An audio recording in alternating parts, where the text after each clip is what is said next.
Hello students. So we will start with the second part of our arithmetic coding. In the first video, I had told you that arithmetic coding is a lengthy procedure. So it will take certain one or two more videos to understand this procedure completely. So in this video, we will try to finish with the arithmetic coding so that we get lot of time to solve the problems. So in the last video, we have finished till the encoding and we have generated tag. So if you remember, the sequence which was encoded was 1321 and the tag which was generated was 0.7712. So here we are assuming that the decoder knows the length of the symbol, that means how many symbols you have sent, and it receives the tag value, and then it has a probability table also with it. So the 1 comes with a 0.8 probability, 2 comes with 0.02 probability, and 3 comes with the 0.28 probability. So it already has the probability table, and it also has normalized the axis, and it is ready to decode the values now. So the moment we say that the tag has been received, when you will be putting this 0, you will be shifting this 0 outside. So what do you want to do it here? You want to shift the 0 to 0.5 into the scale of 0 to 1. So how do I do it? What is my new scaling formula? I'll say whatever value you have, whatever your low and high is there, you multiply by 2. So that will be my new scaling. What is a E2 scaling? When my entire range, my low and high, lies in the region of greater than 0.5. That is upper half of this particular axis. I need to do E2 scaling. In other words, when I write those values into a binary, the MSB is 1. Same procedure like even, shift out this 1 and do the rescaling. How are you going to do the rescaling? You again going to get a new value by subtracting 0.5 from that value and then multiplying it by 2. So this will be your new method, or this will be called as a scaling, arithmetic coding with scaling. Now let's do the same example again. The input was 1, so 0.8. You are normalizing this axis. Now when you are doing for input 3, check the low and high. So 0.656 and 0.8 both are greater than 0.5. So you see, you will be doing input, you will be doing E2 scaling. What is the E2 scaling? You have to output 1. That means you will be sending 1 bit to the receiver, and you will be calculating your new high and new low. So when you have done that, you find out that 0.312 and 0.6. This is perfectly fine. So you will take the next input value. So next input value is 2. So what are the range you have? You have new low, which is 0.5424, new high, which is 0.54816. Again greater than 0.5. So you will be doing a E2 scaling. So output 1 and rescale. When you do the rescaling, you observe it is 0.08 and 0.09, less than 0.5. So go for an even scaling and put the output as 0. When you do that again, you have to go on doing this till the time you get proper values. That is one value less than 0.5, one value greater than 0.5. And then only you will be able to encode the next input value. So once you get this ranges, the next input value is 1, which will be lying in this particular region. Now you can send any value between these two ranges. Now at the receiver side, what are the things which you have sent in? 1, this output 1, output 0, output 0, output 0, output 1, and any tag which lies between 0.35 and 0.504256. So let us assume for simplicity, because we know point value in the binary, it will be 1. So we will be sending 1. So this is the value, this is the data which we will be sending it to the receiver.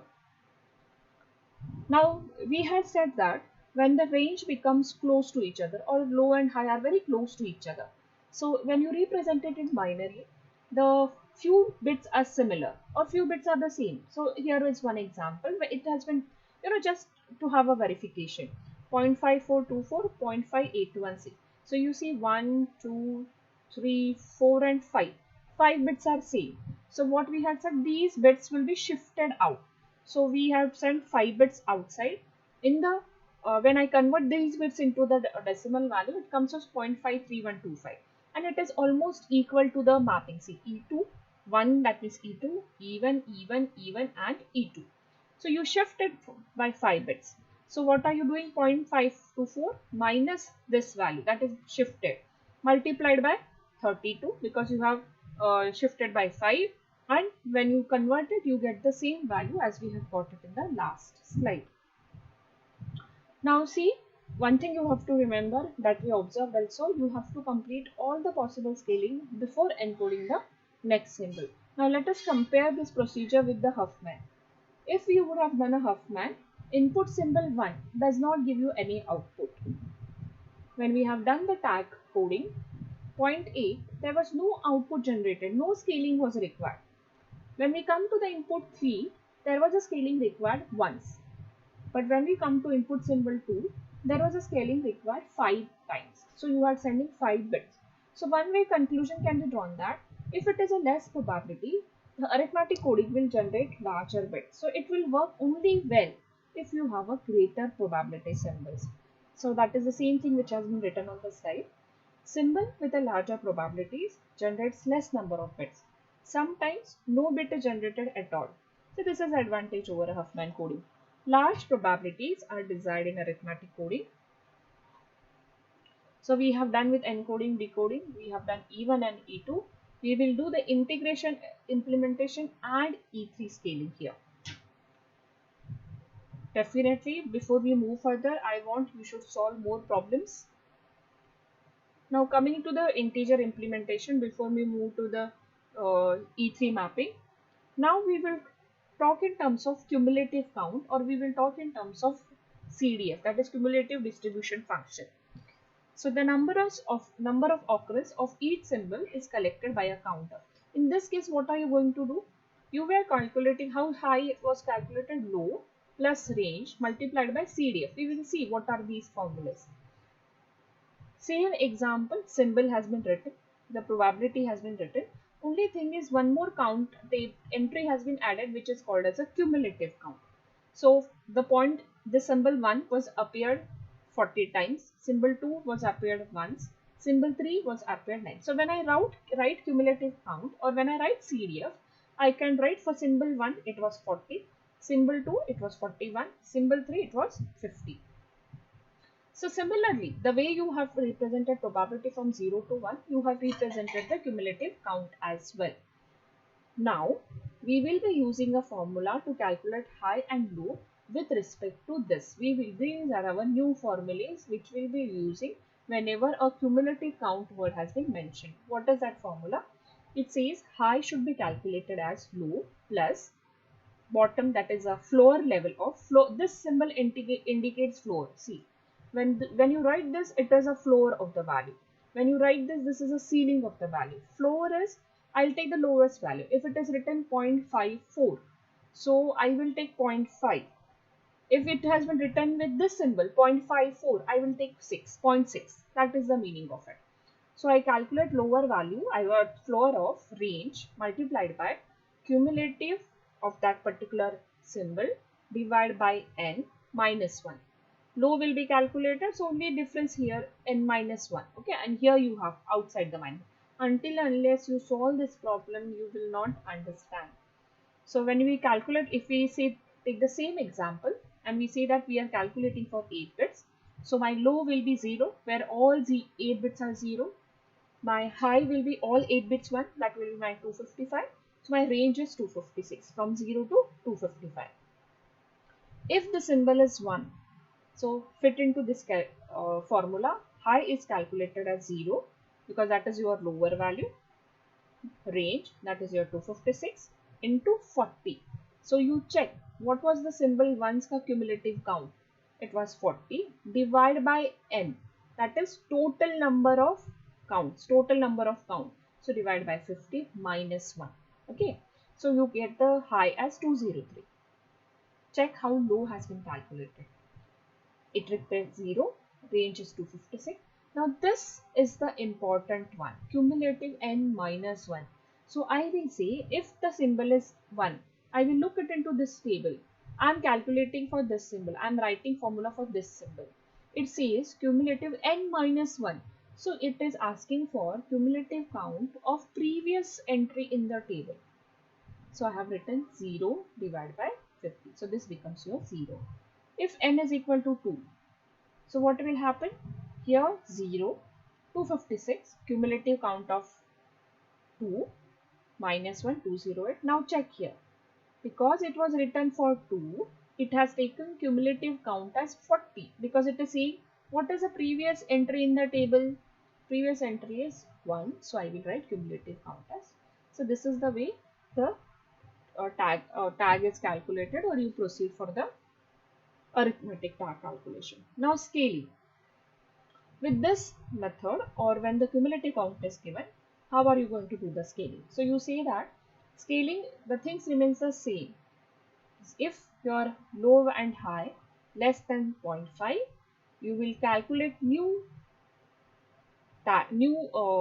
limits, or a new high, new low with help of this formula. But then what are you going to change? Every time you are going to calculate those values in terms of binary. You will shift out your MSB value 0 and shift it by 1 bit. So what are you going to do? When your high starts with 0, your low also starts with 0, shift that bit 1. High will have 1 value here, low will have 0 value. This is the way you will be calculating. We are assuming that high will always end with infinite number of ones, so that it approximates the low of next interval. Okay, so when we will be solving the problem, it will be more clear to you. E2, what you will be doing, you can guess it out. If both the values are greater than 0.5, when I write in terms of binary, the MSB value will be 1. Shift it out. When I shift it out, both the values are 1. So this 1 will be shifted out, and I will include the 1 in the MSB. 1 in the MSB of high, 0 in the MSB of low. So now check here for 0 to 0.8, when the symbol was 1, we have calculated low as 203. Now if you check here, both the values are greater than 0.5. So we have to do the mapping or scaling. So when you do the scaling here, so you find out, you calculate your low value, you have done the mapping. See, so your input is 1, 0, 2, 0, 3. When your input 3 you have taken, it comes from 167 and 203. So 167, when I write it in binary, MSB value is 1. So you shift out the 1 value, and you will add 0 in the LSB, 1 in the high, 0 in the LSB of low, 1 in the LSB of high. This way you will be calculating. So this is your E1 and E2 mapping when you go for an integer implementation. What is a E3 mapping which can be done? E3 mapping is like if your tag low and high value lies between 0.25 and 0.75, you try to convert it into a 0.1. So we say that what are we going to do? We will be using a new formula, this 2 multiplied by that particular value 0.25. Now what do you send it to the receiver? You will be sending the E3 whenever it is E3 mapping is done. It depends on which mapping or which scaling you have done just before E3. So whether you have gone for E1 or whether you have gone for a E2. So I will suggest in the reference book, that is a Sayud, please solve this solved example again, and make sure that you are comfortable with your all the scaling as well as map.